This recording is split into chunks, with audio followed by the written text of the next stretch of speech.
देखिए भाई साहब, पैसा तो आपका खर्च होगा ही, आप चाहो या फिर मत चाहो। आप जितना भी पैसा कमाई करते हो ये सारे पैसे खर्च हो जाता है। लेकिन अगर आप इस बीच में कुछ इन्वेस्टमेंट प्लान, एलआईसी प्लान या एलआईसी की पॉलिसी अगर आप लेकर रखते हो और उसमें अगर आप पैसा जमा करते हो तो ये पैसा आपका बचत हो जाता है। ये पैसा आपका सेव होता है, यानी कि आफ्टर 20 ईयर्स 15 ईयर्स आपका पॉलिसी मेच्योर होगा।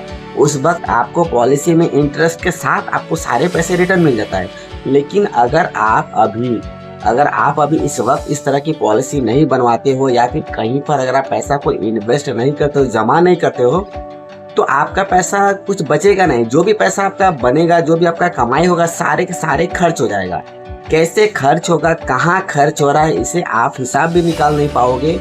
लेकिन सारा का सारा पैसा खर्च हो ही जाएगा। आप सोचोगे कि अभी तो मेरा सब कुछ हो गया, सब कुछ ले लिया है, अब कुछ करना नहीं है। लेकिन कैसे कैसे पैसा आपके पॉकेट से निकलेगा, कैसे कैसे आपका जेब से पैसा निकलते जाएगा, खत्म हो जाएगा, आपको पता भी नहीं चलेगा। जब आपका जेब से पैसा खत्म हो जाएगा, जब आपका सैलरी खत्म हो जाएगा, तब आप देखेंगे कि भाई मेरा तो इतना पैसा खत्म हो गया, कुछ पैसा बचा ही नहीं पाया। सो आपसे रिक्वेस्ट है कि खर्चा जो हो रहा है होने दीजिए, इसी बीच में कुछ एक बनवा कर रखिए। जैसे कि एलआईसी की पॉलिसी बनवाइए या फिर आप कुछ आरडी वगैरह कुछ बनाइए, उसमें पैसा आप जमा कीजिए।